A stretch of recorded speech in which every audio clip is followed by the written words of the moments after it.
ഈ രാഷ്ട്രീയത്തിൽ ഒരു വിവിധ ചേരിയിലാണെങ്കിൽ പോലും ഒരു എത്തിക്സ് അതിലും ആവശ്യമാണ്. പക്ഷെ ഒരു എത്തിക്സ് ഇല്ലാത്ത ഒരു പൊതുപ്രവർത്തകനാണ് മാത്യു കുഴൽനാടൻ എന്നുള്ളത് ഇപ്പോൾ ഈ കോടതി വിധി പ്രകാരം പൊതുസമൂഹം മനസ്സിലാക്കുകയാണ്. അദ്ദേഹം തിരുവനന്തപുരം വിജിലൻസ് കോടതിയിൽ അദ്ദേഹം കൊടുത്തിട്ടുള്ള ഒരു പരാതിയാണിത്. ഈ പരാതിക്ക് അടിസ്ഥാനമായിട്ടുള്ള കാര്യം വേറൊരാളെ കൊണ്ട് മൂവാറ്റുപുഴ വിജിലൻസ് കോടതിയുടെ മുമ്പാകെ ഒരു ഗിരീഷ് എന്ന് പറയുന്ന ഒരാളെ, അത് ഇദ്ദേഹത്തിൻ്റെ പ്രോക്സിയാണ്, വെച്ചുകൊണ്ട് ആദ്യം കൊടുപ്പിച്ചിരുന്നു. ഗിരീഷ് ഇപ്പം മരണപ്പെട്ടുപോയി.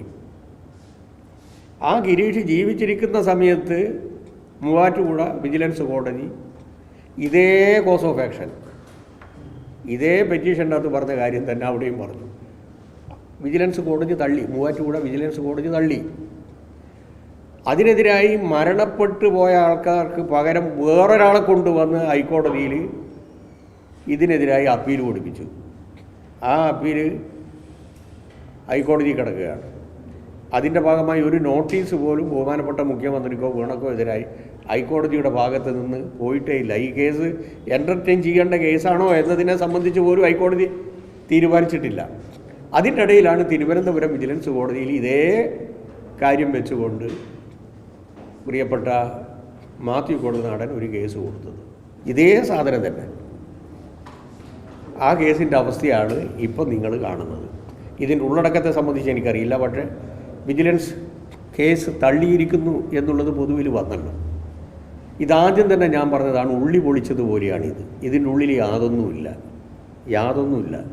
ഫസ്റ്റിൽ അദ്ദേഹം പറഞ്ഞ എന്തായിരുന്നു, അന്ന് ഞാൻ മറുപടി പറഞ്ഞതാണ്. ആദ്യ ആൾ പറഞ്ഞ എന്തായിരുന്നു, വീണ അനധികൃതമായി മാസപ്പടി വാങ്ങി 1,72,00,000 രൂപ, ചെയ്യാത്ത സേവനത്തിന് മാസപ്പടി വാങ്ങി, അതിന് ഇൻകം ടാക്സ് കൊടുത്തിട്ടില്ല, GST കൊടുത്തിട്ടില്ല എന്നാണ് ആദ്യം പറഞ്ഞത്.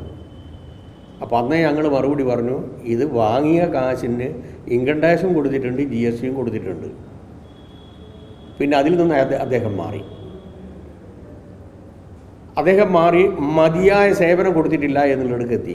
മതിയായ സേവനം കൊടുത്തിട്ടില്ലെങ്കിൽ വീണക്കെതിരായി ഏതെങ്കിലും ഒരു സ്ഥാപനം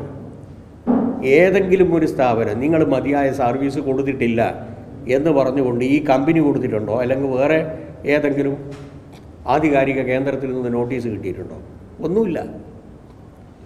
ഇതുമായി ബന്ധപ്പെട്ടുകൊണ്ട് ഒരു ആധികാരികമായിട്ടുള്ള കേന്ദ്ര agency income tax interim settlement ബോർഡിൻ്റെ മുമ്പാകെ ഈ പ്രശ്നം വന്നു. അത് ഇൻകം ടാക്സ് ഇവേഷൻ നടത്തി മതിയായ രേഖകൾ ഹാജരാക്കിയില്ല, ഇൻകം ടാക്സ് തട്ടിപ്പ് നടത്തി എന്നതിൻ്റെ ഭാഗമായി ആ കമ്പനി റെയ്ഡ് ചെയ്തതിന് ശേഷം ഞങ്ങൾക്കെതിരായി ചുമത്തിയിട്ടുള്ള പിഴ ശരിയല്ല എന്ന് പറഞ്ഞുകൊണ്ട് കമ്പനി ഇൻകം ടാക്സ് സെറ്റിൽമെൻറ്റ് ബോർഡിൽ, ഇൻട്രീം സെറ്റിൽമെൻറ്റ് ബോർഡിൻ്റെ മുമ്പാകെ കേസ് ഫയൽ ചെയ്തു. അതിൻ്റെ ഭാഗമായി വിധിയും വന്നു, ഓർഡർ വന്നു. ആ ഓർഡറിൽ 2 കാര്യമാണ് ഇൻകം ടാക്സ് സെറ്റിൽമെൻറ്റ് ബോർഡ് പറഞ്ഞത്. ഒന്ന്, ഇതിൻ്റെ ഭാഗമായി പ്രോസിക്യൂഷൻ സ്വീകരിക്കേണ്ടതില്ല, പ്രോസിക്യൂഷൻ ഇമ്മ്യൂണിറ്റി ഇവർക്കുണ്ട്.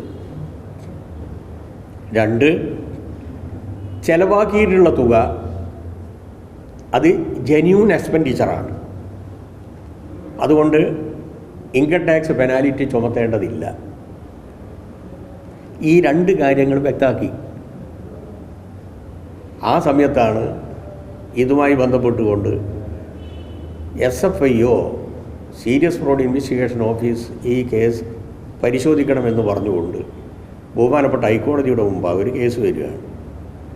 ഹൈക്കോടതി 210 പ്രകാരം അന്വേഷിക്കാം.